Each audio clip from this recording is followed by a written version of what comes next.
In this series so far, we've spoken to many experts about the global macroeconomy, and it's both the analysts and the hedge fund managers who've given us their views on whether they think we might be moving to recession or not. But to get a true picture, we need to look at the sectorial level, the sort of micro to the macro. And that's to understand the component parts of what makes up the economy. So in this show, I'm going to go and speak to a number of people to get their perspective on what's really happening on the ground, to really ascertain whether there is something more kind of odious going on beneath the surface or whether things are relatively plain sailing. The first person I want to speak to is Mark Hansen of Concord Resources. Mark's business ships metals around the world and speaks to the world's largest customers. I think it's going to give us a really good idea of what's going on the ground. Mark, good to get hold of you. You know, we met in London recently and you explained that you're in the metals business, and I just thought you'd be ideal for this program because I really wanted to pick your brain on what you saw was going on. Give people a bit of an intro of what you actually do. Sure, no, good to see you again, Raoul. So I run a company in London called Concord Resources, and we're a global metals merchant and trader, very active in all the markets, physically and also financially across the precious metals, base metals, and a little bit of energy as well. For context, we deliver 2.2 million tons of metal products and raw materials to about 400 customers in 40 countries. So we're a very active global participant in the flow of raw materials. So we purchase things like copper concentrate, zinc concentrate, alumina, and then supply that on big ships, trains, and trucks all over the world every day to customers in the smelting businesses and the fabrication businesses all over the world. So by definition, therefore, your business got to be pretty cyclical in terms of each of the commodities and different, times in the business cycle, demand and that kind of stuff. It is, yeah. We really do face the daily fluctuations, both of the microeconomic factors of various commodity markets, but then also the macroeconomic factors that drive those various markets. And most of our products are directly quite industrial. So what we're seeing and dealing with are the wholesale markets that have to deal with the smelting industries and the fabricators that fabricate those metals products into parts for automobiles or for then into intermediate uses. They then go into consumer products. So what do you think the end use for most of the metals are that you produce? I mean, kind of, because I'm trying to understand the industries that really you're going to affect more than others, or you're going to see the effect of. So our raw materials will touch final fabrication industries in aerospace, automobiles, housing products, sometimes chemicals, and other industrial infrastructure. There's two things I'm really interested in. One is the trade tariffs thing as a starter. People with all of those global linkages, whether you're seeing people change their behavior pattern, whether it's building inventories or running down inventories, and also whether Brexit's had some sort of inventory build and run down as well, just at a starting level. So for sure, the bigger story is trade and trade tariffs. And that was an unexpected development that many, particularly industrial customers, hadn't come to appreciate, I think, the seriousness with which the Trump administration was approaching that topic. They had been used to a breakdown of barriers, not imposition of barriers. And when the industrial world all of a sudden had to contend with, in particular, tariffs in China and having to deal with tariffs on Chinese fabrication products and Chinese exported products, that was an unexpected change in supply chains that I think people weren't prepared or had forecasted to deal with at all. So that to me has been the biggest story when I talk to business customers and people that move goods around the world for various final fabrication, intermediate processing in different places. That to them was a major reorienting of the supply chain they had become used to, where China is a major importer and exporter of a number of commodity products and intermediate products, from electronics to steel products to auto parts and other things that touch China is in numerous amounts of goods that all of a sudden became quickly uneconomic, and that wasn't forecasted. So I think that was one. The other one has been the U.S. story, particularly in metals, which is of relevance, is Trump was very quick to put steel and aluminum tariffs on when he came into office. And so what he did there was to protect domestic industry. He put 25% on steel and 15% on aluminum. That was a boost to the U.S. domestic industry at the expense of neighboring industries. So it hurt Canada, it hurt production in Europe for a while. There was a few exemptions, like in Australia, for example. But by and large, that was the first sign that Trump was going to take very seriously the idea of reshoring American manufacturing. What that did is it turbocharged an already pretty good at that time American, I would say, argued an American labor market, domestic manufacturing base in certain industries like that saw a real boost, which is now starting to fade a bit, even with those tariff effects. So I think people were caught off guard at how serious he was taking that, and that he was going to put a global reordering of trade flows by the pen, by fiat, very seriously. So there's a couple of questions on that. So in terms of the global, the Chinese tariffs, have people found the new supply chains yet? Or are they still trying to figure out how they're going to find all this sorts of demand? Because China's been a big supplier of this kind of stuff. China is a huge participant in those markets, but it is also very possible for people to move production reasonably quickly to alternative places. So Vietnam is a beneficiary, the Philippines is a beneficiary, Japan is a beneficiary. These are places that companies can move either because of technology or cheaper labor or shipping ease, where they can move operations reasonably quickly. I do think some of that's happened. When you speak to some business people, it's very easy for them to look at alternative sites in Asia and move away from production in China. And I do think some of that's happened in some basic industries. And I do think that's also why Trump's move to those tariffs has been arguably somewhat successful in bringing the Chinese to the table to have dialogue around a number of issues that were of importance. And so your role is to, for your end customers, source product from different places, essentially, so to get around the tariff. So, that doesn't necessarily affect your business negatively. It just changes some of your... No, for us, we're not in the processing business. So the people that are affected negatively by it, of course, are the people that have plant and equipment in China and then have to pay the import tariffs or export tariffs that are associated with their processing. So those are the customers that I think we'll look at and have looked at alternative destinations. Mexico, Southeast Asia, Japan is another one, where you can see arguably some benefit to the local economies from that movement. Of course, for the U.S., it's sort of funny because it's not necessarily bringing jobs back to the U.S. or manufacturing back to the U.S., but rather moving it to an alternative location that doesn't have that tariff. And have you found that, you said that the U.S. benefit is kind of fading now. Do you think that, because you see the kind of globalized world of metals, and do you see that America can really compete even with tariffs, or are you going to find that there's always going to be somebody else with cheaper metal to import into the U.S.? The U.S. economy was by far the strongest consumption economy, as economic data clearly showed, but it was also true on an industrial basis, where the auto market was the strongest. You had real activity again in building some infrastructure. You had the rehabilitation of certain plants and smelting, as I mentioned earlier. These were micro things we were seeing that reflected a broader macro picture until the start of this year. And that meaningfully cooled, I would say, late in the fourth quarter, and then certainly in the first and second quarters of 2019. The reasons for that, I think there's a few, but important to me, I think people began to lose confidence that these policies were going to be driving stimulative activity domestically, whereas instead they were becoming seen as kind of a tax. So the cost to consumers ultimately passing along some of the increases in these supply chain changes, where the people began to feel that the momentum was fading behind any stimulus or boost that there had been in the economy, driven by these sort of reshoring efforts and other things, were failing. And I think that took activity in the U.S. quickly off what I would say had been a very brisk level last year in terms of business we did, and it was really a standout market, to a much more muted pace. And I wouldn't say that it's shrinking per se at the moment, but I would say that we don't see, industrial growth doesn't exist at the moment. Right, so growth has flattened out significantly Yes. in the US. And what are you seeing globally in terms of growth? Because you see the whole picture, right? Because you've got customers all around the world. How does it feel to you out there? Look, Europe has been consistently poor for several years now. So there's been no real change when you look at industrial metals demand and commodity demand.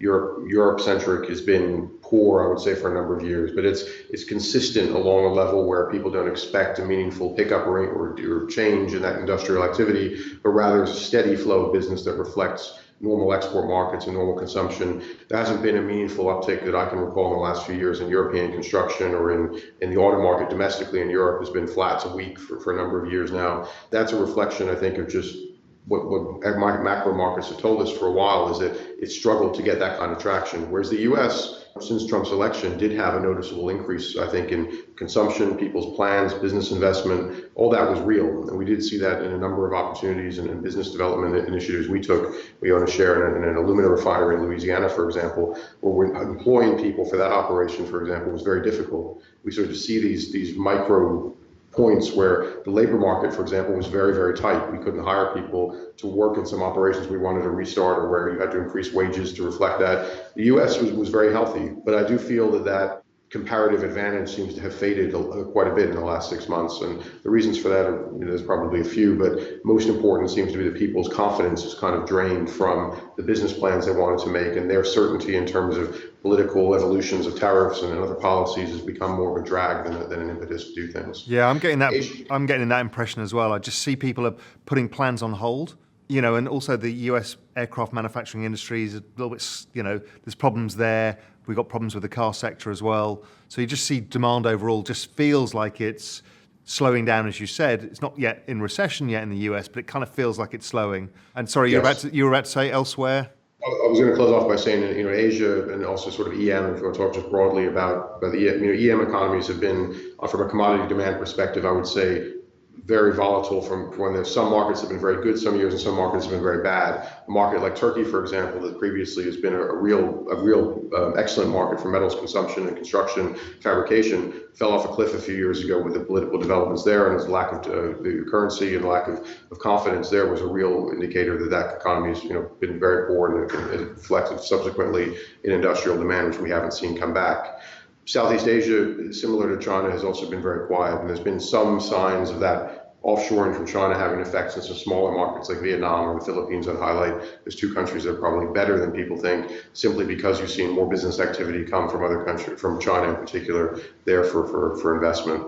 South America, similarly, in Southern Africa is sort of hit or miss depending on the vagrancies of sort of the cycle, but certainly nothing stands out there certainly the last 2 quarters, last 6 months, hasn't been anything special. Yeah, so you're not really seeing growth anywhere, I guess, across the global economy. So if I look at the chart of copper, for example, as a proxy for industrial metals, it just doesn't look good to me. It feels that prices want to fall because, as you're saying, there's no real demand out there. You're not telling me yet, I don't think, that you're seeing a full recession, but you're just seeing no real incremental demand.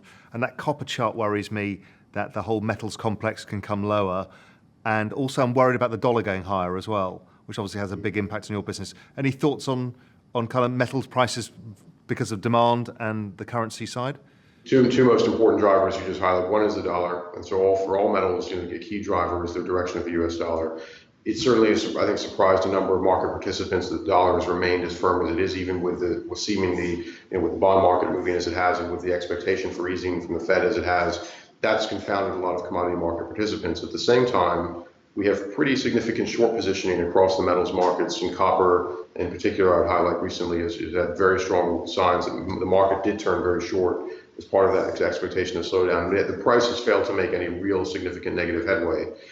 There's one other conundrum that I haven't quite been able to square with the slowdown we have seen in business, which is real, is the lack of increase in visible inventories on the exchange. So logically, you would expect to see metals inventories increasing as consumption slows down. Because producers are still producing, the prices are still pretty good, and you would expect to see inventory on exchange grow as people deliver that unwanted metal to the exchange.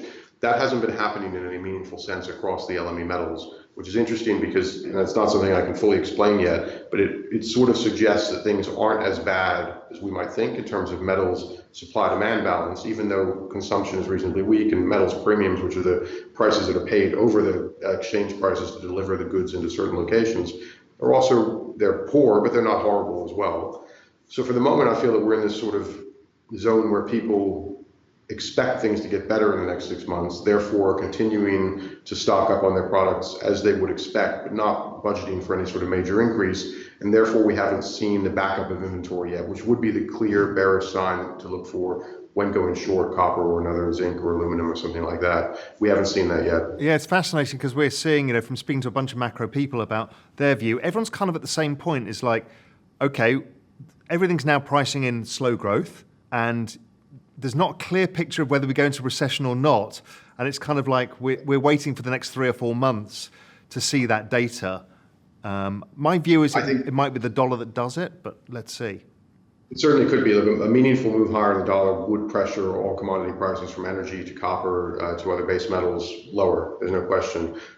But there's an interesting flip side to this, which is if the Fed delivers as people expect, and if that stimulus is enough to ignite some of the confidence that seems to have been lost in the last 6 months. I do believe that because of the situation we see in some commodity markets where we have low visible inventory, we have reasonably balanced supply-demand balances, that creates a situation where we could actually have a fairly strong rebound in some of those prices to reflect people's short-term increase in confidence. If we continue to see data deteriorate, if we see visible inventories rise, if we see things like time spreads weaken as people don't want to hold commodities, so then you see the contangos grow in those markets, those would all be signs that actually what we're seeing is a real meaningful move towards recession and towards actually, not just no growth, but contraction. It feels like being long volatility is the right answer, because one way or the other, we're probably going to get a reasonable move. We either break down or break up based on this. So it's going to be super interesting. Mark, listen, thank you for allowing me to pick your brains and get an idea of what's going on. It's incredibly consistent hearing from what you're talking about, what everybody else is talking about as well. We're kind of in that wait and see moment where none of us can really get any clarity yet. There's not many signs of a sharp deterioration. There's not many signs of a bounce. So I guess we're just going to have to wait and see for a while. Exactly. No, in my opinion, that by the end of the summer, we'll have a clear view of which way we're going, and we should see whether the macro views that have been put out there around the Fed and easing work, or whether we see a real industrial retrenchment that is going to take us into a period of very, very weak growth and possibly recession. Gun to your head, which one?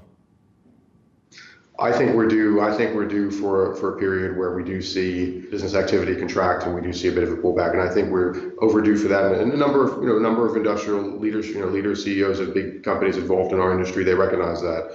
I'll close with this thought: the commodity space is not the space that's going to be hurt as badly as some other sectors this time around. Everyone, sort of looks at the commodity space, they'll be horrible because of China, and that's true. But the industries also have been through a very rough period already for 4 or 5 years. So you look at commodity prices and commodity companies, although yes, there's going to be normal downside, but the industry is in much cleaner and more disciplined shape than it was, because we've already been through some lean years. As prices have been lower since 2012, commodities have been on a downtrend. Therefore, the balances and the sort of discipline that's been associated with that leaves some of those markets in better shape than they would have been otherwise several years ago had this happened. Yeah, it kind of makes sense. For me, is at the end of this is a buying opportunity. If it does go to recession, there's going to be a longer term buying opportunity in the commodity complex, I think. Just because, as you say, it's the kind of final flush out if it happens. And after that, there's been a lot of restructuring that goes on. Oh, sorry, one more question.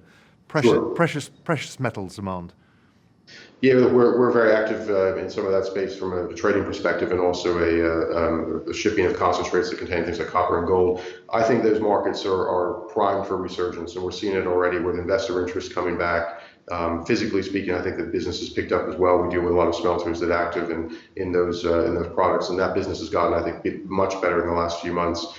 Investor interest is critical to those prices, and there's no question in my mind that investors couldn't be bothered at all with that sector in the last few years. And now we see that positive price action and that almost hedge, if you like, against some of the outcomes we're talking about, has people quite interested in the space again. So I'm positive on the prices. I think that we will continue to see investor interest there, and central bank buying has been very strong as well, which is something that hasn't been seen at this rate in many, many years. So the floor seems to be under a lot of that, and if that can maintain itself, then I think those prices will be an interesting place to be from the long side if the views that we're talking about come to fruition. Perfect. Mark, thank you ever so much. Good to see you, Raoul. Thank you. Yeah, good to see you. All the best. So Mark is like some of the guests we've had so far. He's kind of in that pause point of not sure whether the data is going to weaken or strengthen. He kind of think it's probably going to weaken, but I guess we'll have to wait and see. I think one of the big things, the commodity sector is going to be the dollar. But the other area I want to find out about is the chemical sector. Chemicals make the world go round. They're kind of the unsung heroes of the global business cycle. And our guy on the ground there is Paul Hodges. So let's find out from Paul what he's seeing with the chemicals business around the world. Hi. Paul Hodges, how are you? I am very well, actually. Yeah, no, I mean, it's all, I was just thinking back when, it is ages since we last sat down together, isn't it? Yeah. I know. So I've interviewed a whole bunch of people, so macro guys, analysts, strategists, and this particular program, the idea is to kind of get the sectorial, the micro to the macro. Right, brilliant. But, you were one of the people I first wanted to reach out to pick their brains on what you think and sees going on, because the chemical sector, which you're an expert on, is one of the most economically sensitive areas of all. And, we hit it off when we first met because we realized we were looking at the world from the same perspective, but from different ways of getting to that perspective. So, I wanted to get an idea what you were seeing now, because there's a number of things, obviously, with tariffs going on and supply chains changing, plus, economic slowdowns in certain areas. Give me what your perspective is right now. Well, I suppose if we sort of go back and do a helicopter view, as we've said in previous interviews, what we've seen since December 2017 is a definite slowdown in the chemicals industry. And this matters because we are the third largest industry in the world after energy and agriculture, and we go into all parts of the economy. And we're in that position in the value chain where we do get 6 to 9 months lead time on what's happening elsewhere. So and then sort of if we sort of start to focus down a bit, one of the wake up calls for me was October last year, where there's a big industry conference in Europe, and I walked into my first meeting with some senior people from a major company. Said, how's business? Always my first question. Oh, we were down 40% the second half of September. Wow. Ooh. I said, oh, that's, and, went through the 3 days. We had 20 odd meetings with companies, not just European companies, but global companies. And one CEO joked halfway through and said, oh, no, actually, we're doing better than everyone else. He said, we're only down 20%.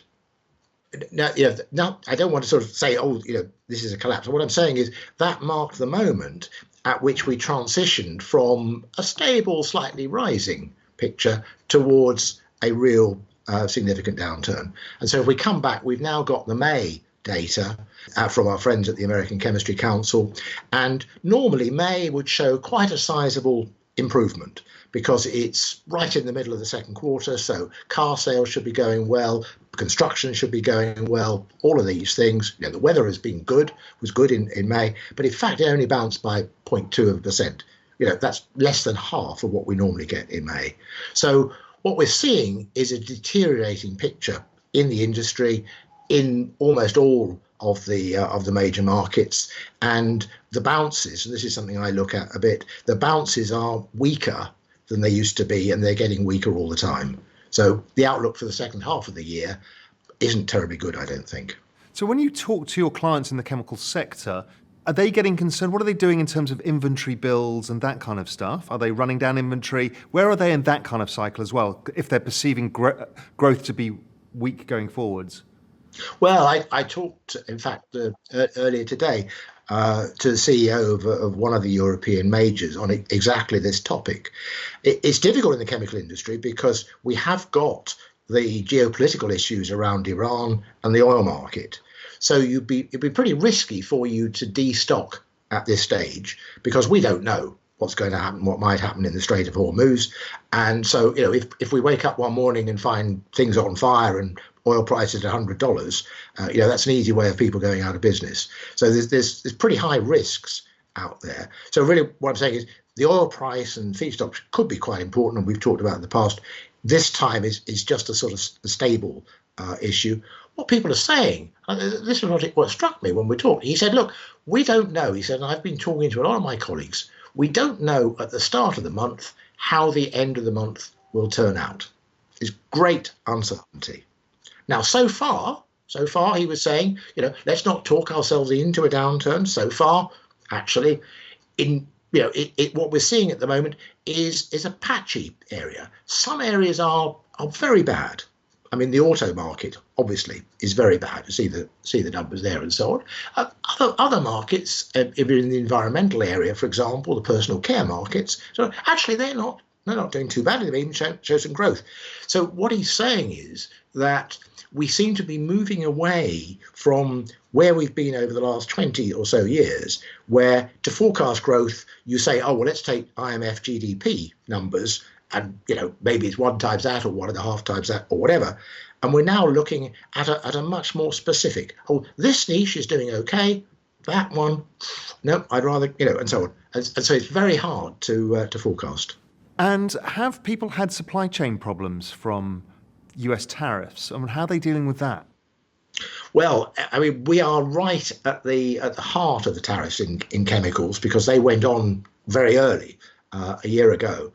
And particularly if you look at this from a US perspective, the US is expanding its production of polyethylene, the largest single polymer, by 40% due to shale gas developments.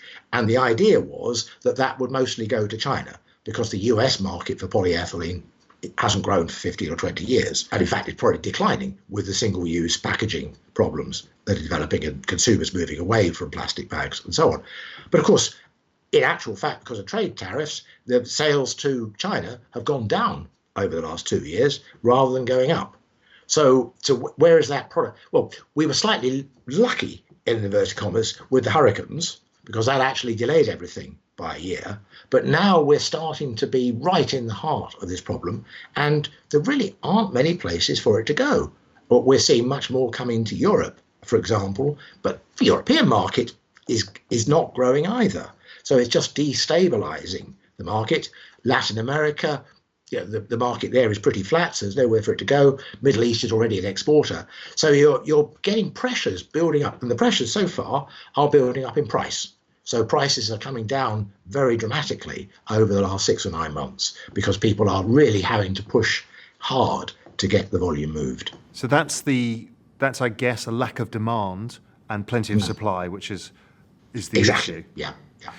And so let's look at the regions. So I think you've been highlighting that China's been pretty slow, and I think you were one of the first people to see that by exactly this process. Talk us through the regions and then finish up with the US, which is I'm specifically interested in because I think it may be slowing down more, but I can't tell. And most people I'm speaking to aren't sure either yet. So I'd love to hear your perspective regionally. Yeah. Well, I think, as you say, China has been slowing for a while now, basically because what happened from 2008 was that they doubled debt to GDP ratios from 150 to 300%. It was never that China became, as so many people believed, middle class overnight. It was just that there was a lot of borrowing out there. So yes, you could afford to buy a new car. Car sales went in 10 years from 550,000 a month to 2.5 million. Now, that's not normal. That isn't suddenly people. No.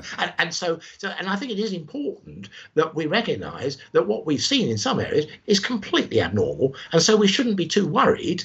If we come down from 2.5 million to 1 million or 1.5 million sales, actually that would still be quite good growth compared to where we were. It just doesn't look very good, compared to the last 4 or 5 years. So there is we need a historical perspective. If we look at the top 10 top 10 economies, what we see is that only 2 of them are on a rising trend. So Italy's on a rising trend, but only up to 0. India's on a rising trend, but only up to 2.2%. So pretty flat. Otherwise, if we look around, Europe is negative. So France and Germany are negative. The UK, slightly strange because the May data, which I'm using here, is still affected by the pre-Brexit stockpiling that we talked about in April. Every village hall in the UK was filled with stuff, and it was a false alarm. So all of that has to change. So hard to see a pattern in the UK, but it doesn't look as though it's growing very fast. And of course, we've got the worries about October and a real Brexit no deal coming up then. Otherwise, if we look at them, things are relatively flat. Now, if we look at the US, what is surprising is that the US conceptually has this fantastic advantage because of shale gas. And so the fact that the US is not growing and that chemical rail car shipments are not growing and so on is one of these things. It's a bit like the Sherlock Holmes story, if you remember that, of the dog that didn't bark in the night. And, the great detective realised, well, wait a minute, the dog didn't bark when this murder took place. So actually, there can't have been a stranger there. It must have been the owner who did the murder. And we're seeing that a bit in the States, because the States ought to be rocketing up. If the economy was doing well, then then the States would be doing well, because so much of chemical business is trade. So if you ask me where I think we are, I think that what Trump is doing with trade restrictions is really damaging the chemical industry, and that we are seeing the first signs of that, because the whole growth of the chemical industry over the last 25 years or so has been due to globalization, and now that's being cut off at the knees, as it were. the chemical industry's got to be an indicator for the global economy. And so what you're basically, I'm interpreting from what you're saying is, well, if the chemical industry is going to suffer from trade tariffs, then trade itself is suffering and therefore the global economy. Yeah. And in terms of the US, and you're seeing a slowdown in the US.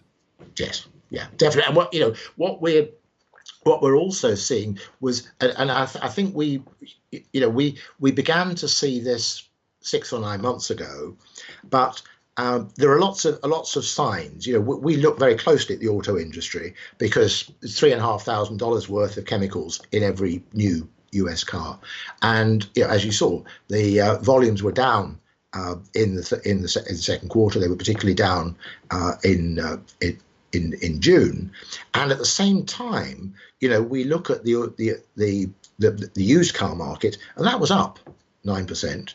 And Experian reporting that you've now got record numbers of prime and super prime buyers deciding to buy a used car rather than a new car.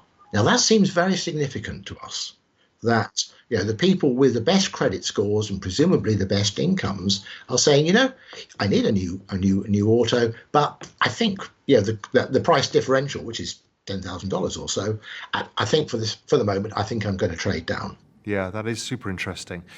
So overall, if you look at your indicators for across the chemical sector, you're seeing continued slowdown, or are you seeing a stabilization? Because in some sectors, like the metals industry, they're kind of seeing it stable at zero growth. I don't know how you're seeing it right now. Are you seeing a continued deterioration with the US slipping, or what's your kind of prognosis?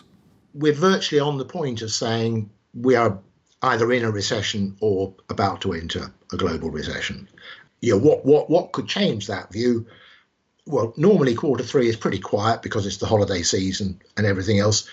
If it turned out that we've just been seeing a pause for some reason and suddenly everybody has got low stocks and they need to rebuild and so on, then we would get a bit more confident. But as I was saying about the oil price, I don't think stocks are low out there. I think that stocks are actually, if I was a buyer today and I talk to them a lot of the time, I would have my stocks slightly above average because I'd be nervous about geopolitics and so on. But what you're in, Raoul, is really you're in a battle between the negative impact of trade tariffs and the way that the world economy is now being driven in a downwards direction versus the short-term issue of what's happening in oil markets and feedstock markets, which makes you nervous short-term. Now, both of those factors, if you stand back and think about them, and if we talk about this in 3 or 4 months' time, what we'll say is, well, both of those factors were negative. There's nothing out there that's showing me that people are feeling confident about buying new cars, about buying new homes, about, we talked 6 months ago about what we saw on the smartphone. We talked in November.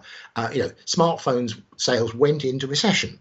And then suddenly, in January, the street woke up to this, and there was panic all around with Apple and so on.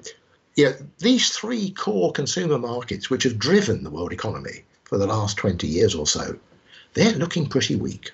Some weaker than others in certain places. But no, I'm afraid to say I'm pretty negative now. Paul, that's what I just wanted to pick your brains because you see it with a different perspective, and I think it's super useful for everybody to hear that. And look, I really appreciate getting the time to chat with you and getting an idea. And let's see how this plays out. I think it's crucial. I think the next couple of months, the kind of into the summer, early autumn, I think we'll have a really good idea. I tend to be like you. I don't think we're going to get the pickup, the kind of Q3, Q4 pickup that some people are expecting. But let's wait and see. I'm a little bit more sanguine as you are as well. Yeah, I mean, the final thing that I'd say, Raoul, is that we don't take the view that the Fed is key in this. What we've always said is that China did the massive stimulus. It took the debt up and so on. And it was like the car sales. Car sales in the rest of the world compared to 2007 and today are hardly up at all. It's because of China and everything that went into that. So we look at shadow banking and we look at the stimulus program, and they are clearly reining that back. And that's the key thing. They're uncovering debts all over the place for local government and so on. And so that's the real headwind here, that what debt does is it brings forward demand from the future. And so if China is now finally having to cut back, and 300% of GDP is a kind of level that makes you cut back, and no, people keep saying, oh, they must do new stimulus. Well, there's no sign of that, and I think they'd be crazy if they did do it. So if China is going to continue cutting back like that, then I don't see there's much option for anybody else. And whatever the Fed does to me, I mean, I'm not a trader, as you know, a stock market trader. I think is irrelevant today. When they can drop interest rates tomorrow to zero, I don't think it would make much effect. It would get you a bounce on the S&P, but that would be, Yeah, people have talked about that, the pushing on a string approach, that the Fed, whatever they do, isn't really going to make a difference because there's no true source of demand out there. That's right. Yeah. Paul, brilliant to speak to you as ever. Really good to catch up. Thanks, Luke. Thanks a lot. Bye now. Both Mark and Paul talked about how important the car sector is for metals and the global business cycle in the chemicals industry. So obviously my go-to guy on this is Daniel. Daniel Ruiz has a deep understanding of the car sector, and I want to find out globally what's going on, because we're all seeing global car sales shrinking, and what his view is on the US, where I know he's got some strong views, and they're kind of against the mainstream narrative. So let's see what Daniel has to say. Daniel, good to get in touch with you finally, because I've been talking to Mark Hansen in the metals business, and I was speaking to Paul Hodges in the chemical business, and they're like, it's all about the car industry, really. You need to understand what's going on there. And you are my man in the car industry. So give me a top-down perspective of what you see is going on a global level, and then we'll get down to the US, where I'm really interested in what you're seeing. Sure. So starting at the global level, total global vehicle sales are down about 6.4%. This is kind of morphed into like a every market phenomenon. And it's very concerning. It's starting to have ripple effects on not just the automakers, but the suppliers. And I think the phrase you use often is there's quite a bit of knock-on effects that are yet to be seen. But some are starting to filter through. So why is this happening globally, right? Because I'm noticing the phenomenon. I mean, these are some big falls in car sales numbers all around the world. What was it? Was it the rise in interest rates that preceded it, or is it excess inventory, or is it what the hell's going on? Autos are cyclical. They don't go up forever. There's normal cycles, and it's things that happen that happen naturally. In terms of interest rates, it's not so much what happened with interest rates about in terms of them going up. The issue here is that interest rates have been low for so long that auto prices have inflated to levels that can't be supported. So you're starting to see, in my opinion, pushback from consumers that have been stretched as far as they can go. There's no longer a financial mechanism to keep monthly payments low in terms of affordability. So it's having a negative impact on sales. That would be my best guess on a global scale. I'm very, very confident that that's a big part of the issue in the U.S., although there's a lot of nuance. Yeah, well, I'm going to come on to the US in a sec. Yep. Are you seeing any pickup anywhere, or are you seeing continued slowdown in sales outside in the rest of the world? Is there any bright spots, anything stabilizing, or does it all look pretty shit still? Yeah, so China appeared to be a green shoot in June, right? So for the first time in a year, their sales increased. At first glance, I said, hey, that's great news. The economy seems, possibly this is a sign that the auto market is turning in China. But soon after, reports started coming in that what fueled that sales increase was pretty heavy discounting, up to 50%. I'm not saying that all the sales were 50%. I'm sure they're somewhere in between, but large discounts fueled the sales result. But more importantly, the thing that stands out, particularly important to the viewers, is that wholesales declined for the 12th month in a row, despite the retail increase. And another little important nuance that was reported is that there's no pickup in demand from dealers to automakers in sight. So is it positive that sales increase? Yes, that will bring inventories down. I have some concerns about any time that there's pricing pressure. You can expect there to be other issues later on down the road. I can say that with full confidence in the U.S. I know that the Chinese consumer is a bit different than the U.S. consumer, both from purchasing habits and from how they manage debt. But anytime that you put pressure on a new asset, it's going to filter down to the used asset. And if the market is even remotely similar to ours, that's going to have a negative impact on trade-in values, which in other words is consumer purchasing power. So what I'm concerned with is that we see a spike that was very much related to heavy discounting. That has a negative impact on trade-in values. And then the following months, you have a continued decline, possibly worsening. So I'm keeping a close eye on that. That was the one green shoot, but otherwise, all the markets are down. Europe's down, Canada's down, Mexico's down, the U.S. is down. All the major markets are down. So talk to me about the U.S., where you focus most of your attention. What's going on there, and how rapidly are things changing? The U.S. is starting to get really, really interesting. A couple months back, I came on and I said that the U.S. market is by far the most important. The automakers that I cover, the reason why I cover them is because I have quite a bit of data and indicators that I use, leading indicators that I use to forecast results in the U.S. Extremely reliable. And for the big three, Ford, GM, and FCA, north of 80% of full company EBIT comes from North America. So what I've been explaining to viewers is that the U.S. has been very, very late to the party, right? It seemed like auto sales worldwide turned down. They also turned down to a greater magnitude than they did in the U.S. So the companies obviously have headwinds overseas, but they can overcome a lot of those overseas headwinds with U.S. strength or North American strength. Mm-hmm. And that had been the story of the car industry for a while. North America was strong enough. Correct. North America was strong enough.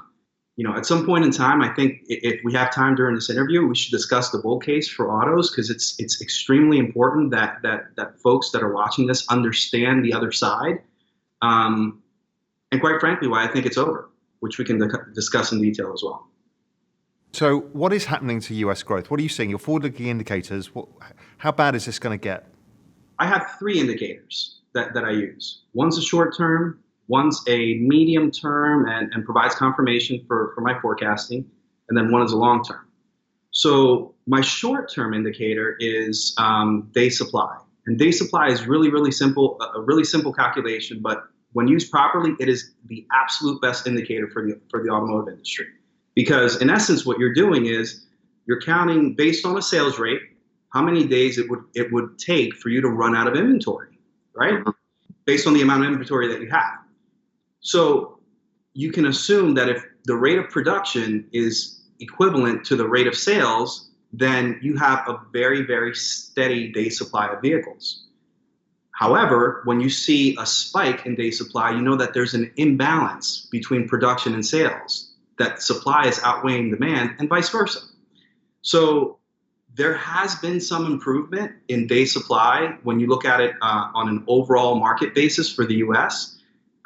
It's important to note that the improvement has come on North American production cuts, not on an increase in demand or sales.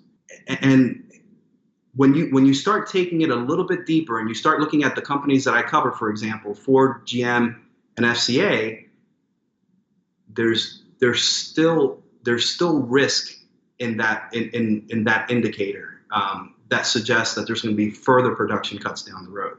The medium-term indicator is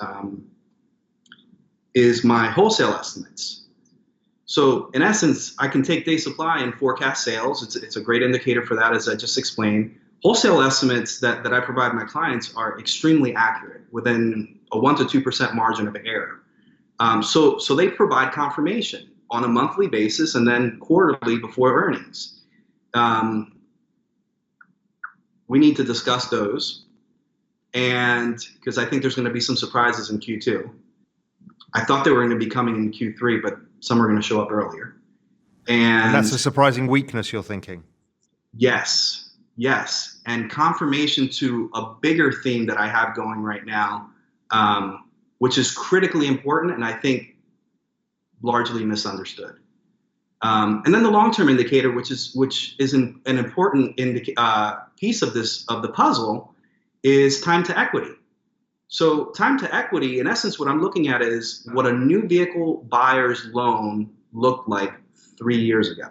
I'm looking at the average transaction price, the average loan term, the average interest rate. I'm amortizing that loan, and then based on a proprietary formula that I developed, I plug in used vehicle values, and I can tell how long it takes for them to reach the break-even point in their loan. So it's a terrific indicator, because I always know what's going to how that picture looks 3 years into the future. Because in essence, if I'm looking at 3 years back today, meaning folks that purchased a new vehicle in 2016, I'm looking at them particularly because that's your typical replacement cycle. Well, I'm logging data for 2019 currently, and I can plug in the same formula for used car values, and then I can determine how time to equity is shaping up going into the future. And it's not looking good, Raoul. The best way to describe it is we have not begun the healing process. So you're seeing your short-term indicators are down, your medium-term indicators are indicating an acceleration of weakness, and your long-term indicator is not showing any pickup into the extended future yet. Is that right? Correct. That's correct. So this is quite a large bust coming in the car market. If we're not seeing, it looks more than a short-term cycle here. It's not an inventory cycle. We've actually got a bigger slump. Absolutely, and that's a great point, because we can go through ups and downs where inventories get out of hand, production gets cut, all of a sudden day supply looks good. And 3 or 4 months later, we're back in the same boat. That's just how it happens as the market continues to weaken over time because of headwinds like time to equity. So there's a lot of people who are looking for a pickup in the back end of this year. And so I've been talking to the other guys, the chemical guys, the metals guys, and others about, okay, what are you really seeing? The guy in metals is unsure because he's seeing kind of a balanced, kind of flat line of growth. The guy from the chemical sector thinks it probably is turning lower, and the US was a lag from the rest of the world. I think you're saying much of the same thing. Is that right? That's correct. And I think we got an important clue yesterday, right? So I'm doing research and I'm trying to get prepped for this call, and I want to be as current as possible. And Lear, supplier, I think they're the 8th largest supplier of vehicle automotive parts. They tempered down their Q2 guidance by, I believe, 10%. And importantly, they said that the back half of the year is going to be worse than previously expected. Well, their biggest customer are the automakers. Their biggest 2 customers are General Motors at 18% of revenue, Ford at 16% of revenue. And they very clearly stated that the reason why they're cutting guidance is because their customers are decreasing production. So we're past, in my opinion, the thesis stage, and we're on to the confirmation stage. Yeah, and this is something you've been flagging for a while. You said it's coming, and now it's in full swing. The equity price is moving around with confidence, but global confidence, but the reality, as you see, is nothing but a slowdown going ahead. And perception, narrative can move stock prices around in between earnings calls, but if the earnings don't support the narrative or the perception, then you got a problem on your hands. And I'm hoping I can provide some insight on that topic. Daniel, look, perfect. I just wanted to pick your brains, and it's been really interesting to hear you, because so many people said it's all about the car sector, and you've said very clearly the car sector, it's screwed, it's going down for a period of time. And I think that's very useful for us for on the ground to put this whole macro picture together. So look, I really appreciate it. And I'm sure as this develops, as the story develops, you'll come back to Real Vision and update people on the more, because you have a big detailed thesis, and I think it's important for you to come on Real Vision in due course and come and talk to us about that. But in the meantime, thank you so much for talking to me today. So I think it was interesting to see how concerned Daniel is by what's going on in the car sector. I think that's right. I think there's definitely something going on, and it's at a global level as well, which I think is very important in this kind of recession outlook. I think the other thing I'd really like to understand is that other very cyclical business is shipping. And Harris is the person that's my go-to on shipping. He really knows the details, particularly of the US shipping market. So we're going to get some idea of what's going on there and what he sees is moving around the world and whether there is a pervasive slowdown going on. Harris, good to speak to you again. Same. Yeah. Listen, I wanted to pick your brains because my idea here is that I'm concerned about a slowdown that may be larger, that may go into something recessionary. And, I'm looking across both the global landscape and in the US. And it's not clear where it's headed, but I know that you look at some of the things that are quite cyclical in some of the markets that you trade, and I know shipping's one of them. So I just want to pick your brains to see what you're thinking. Now, I know things like shipping are more complex because there's a secular thing. Secular shipping prices had fallen significantly over time, but there's also a cyclical element. I don't know if you could tease apart any of that for us in kind of what you're seeing out there right now.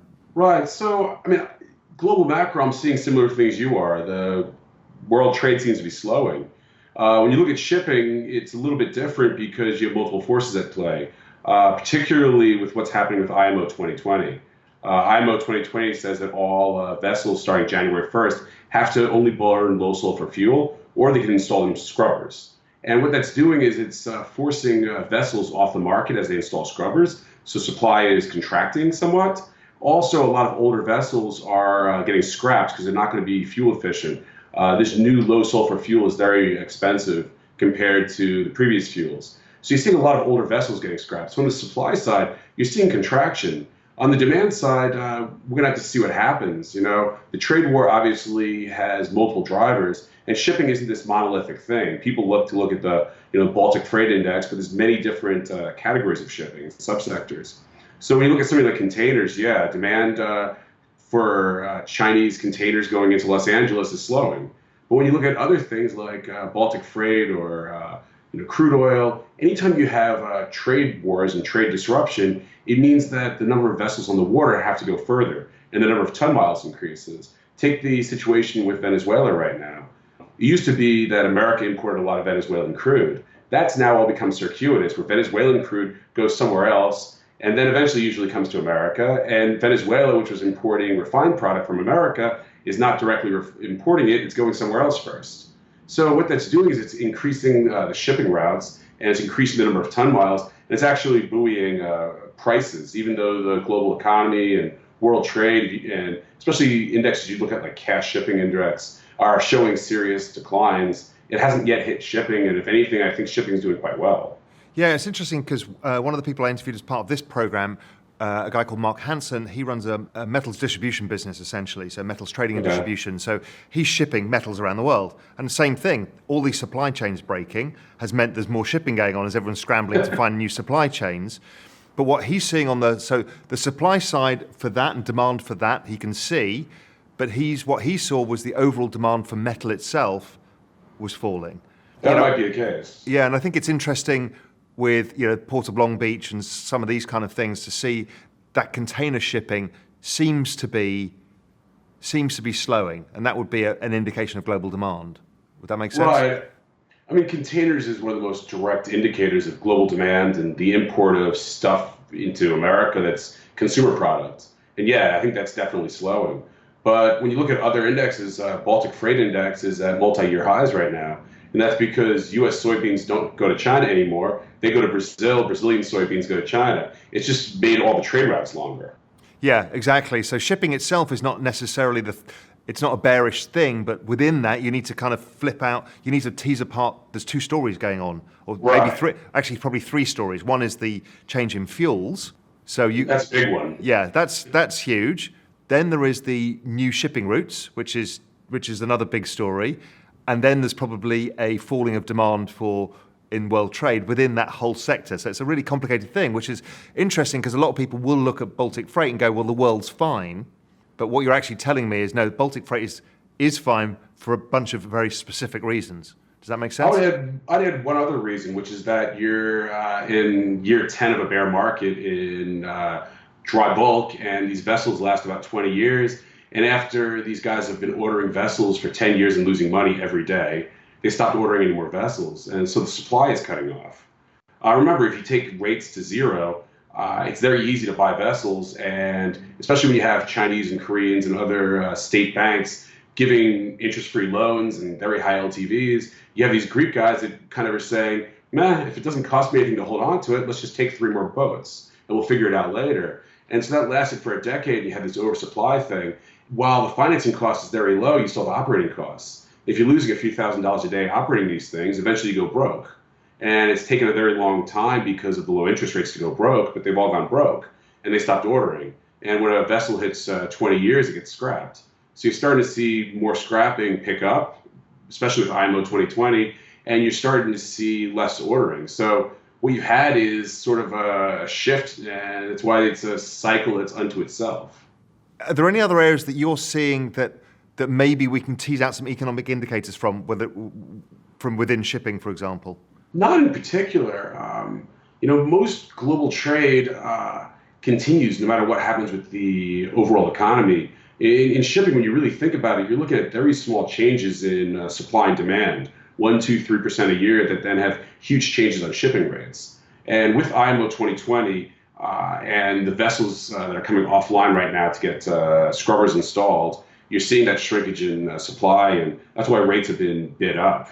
It's going to be probably a couple more months before we start seeing data as to total tons of products that have been moved around. And that data usually gets refined and cleaned up over time also to get to an exact number of tons moved. Tons mile is easier to look at just because you see the rates daily. Yeah, interesting.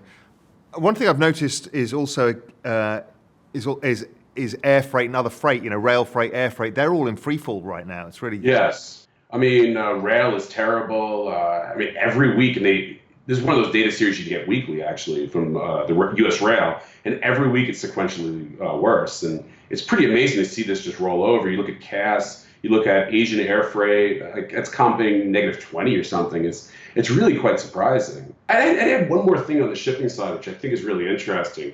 A lot of these banks lost so much money on shipping, and with new rules related to Basel, they can't it's harder for them from a risk weighting standpoint to have shipping loans. You see a lot of banks basically saying, we're not going to be doing shipping loans. We put our shipping book into runoff, and you guys need to refinance these loans when they come due. You've also seen a lot of massive portfolio sales. So it's cut off credit to the sector, which, it's going to have long-term consequences that are probably very good for the sector. Short-term is going to be a lot of pain with a lot of people who can't roll debt and are forced to go into the market and issue 10% preferred debt, as opposed to borrowing at LIBOR plus 25 or 50, which is where it's always historically been. So it's just an interesting change of what's happening as banks are tightening up. Yeah, exactly right. Brilliant. Okay, well, look, thank you. I really appreciate your kind of input into this, part of the jigsaw puzzle of trying to piece together all the parts of the global economy and figure out what economic signals are real signals, what are different signals, and that kind of stuff. So, look, I think it's really interesting. Yeah, thanks. Happy to chat anytime. Yeah, definitely. And we'll get you back on Real Vision soon. Good. So I think Harris has really helped us shape the understanding of what's going on in that shipping market. But the final part of the equation for me is housing.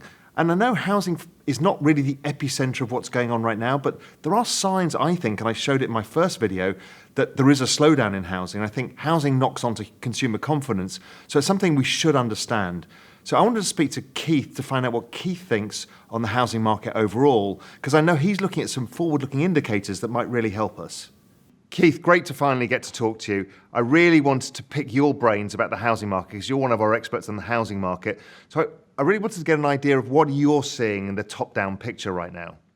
housing markets are really hard to understand. You just can't look up prices the way you can with a stock or an ETF.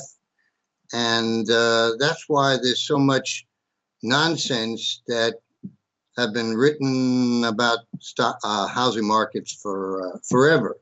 So I've tried to look at things that I think tell us a lot about what's going on with housing markets that for some reason Wall Street and the media just doesn't pay any attention to. Right now, for example, there are some serious red flags out there that if I could just briefly run through them, I think they're important. For example, home sales have been weakening in even the hottest major metros for a year or so.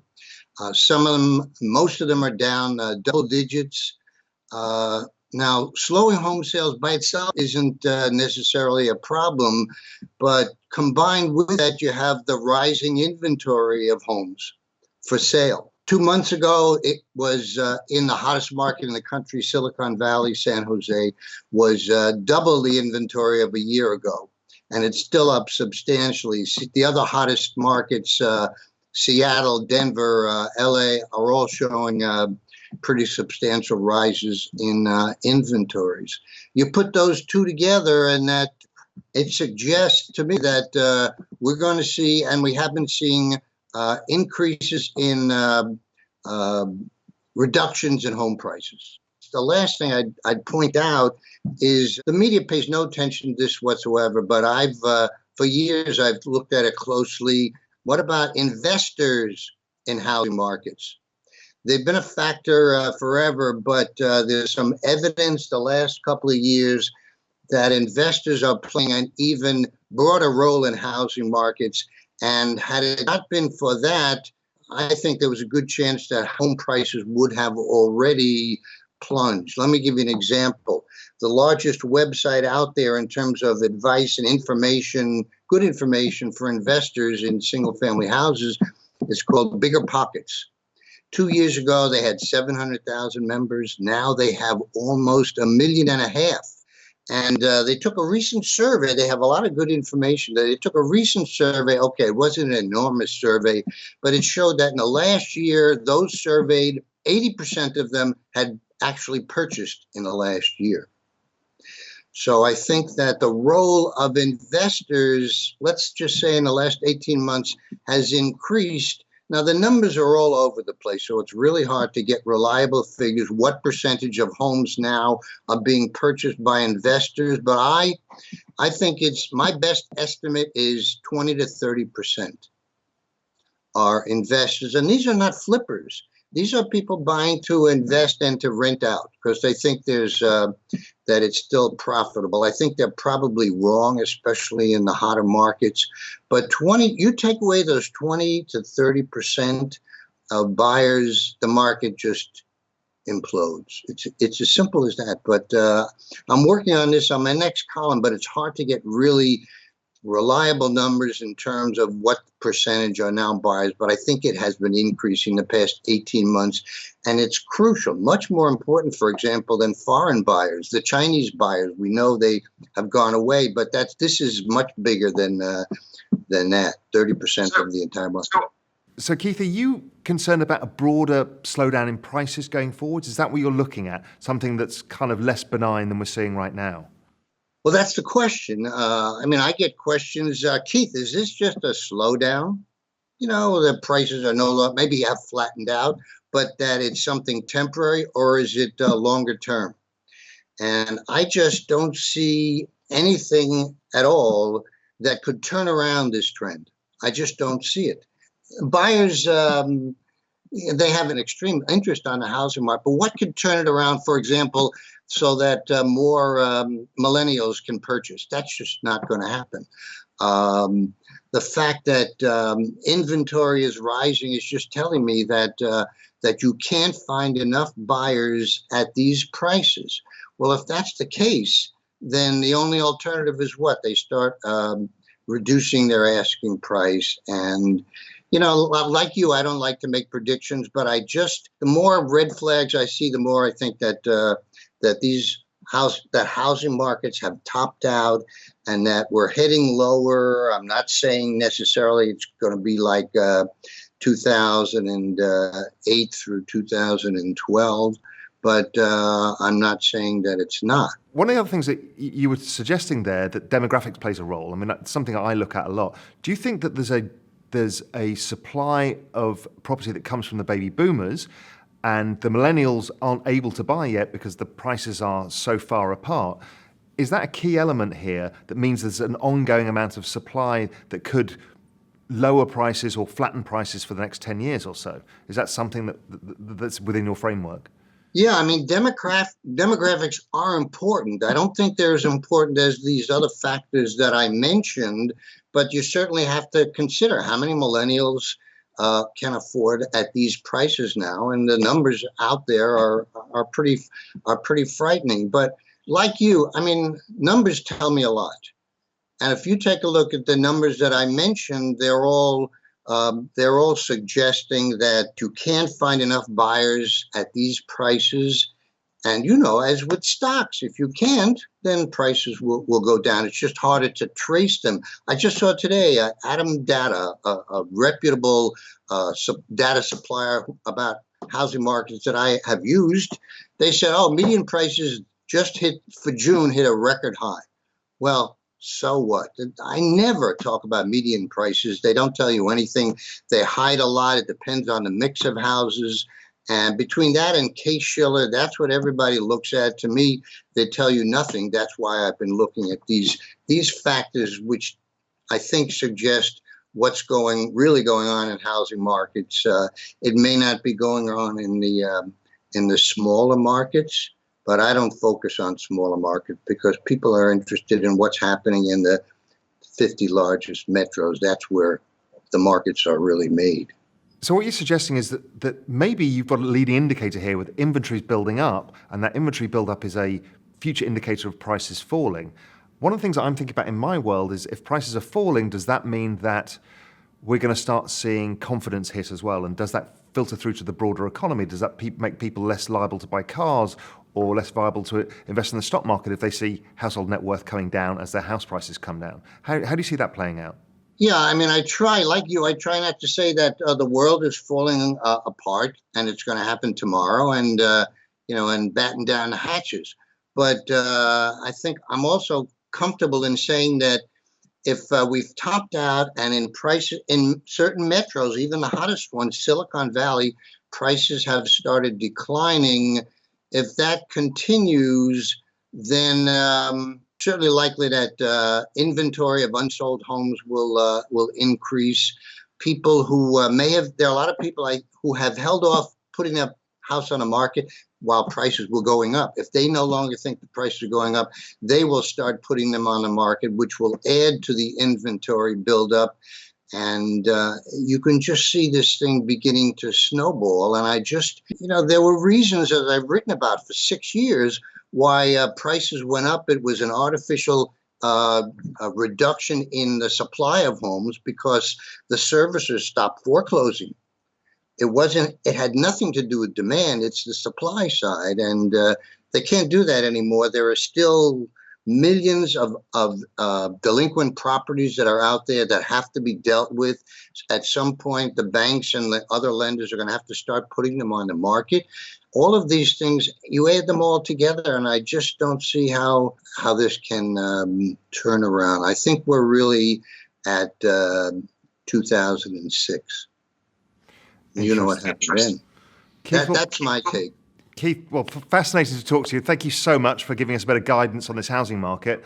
I think it's really interesting when I've been looking at the top level numbers as well, and for me, the whole thing looks a little bit concerning.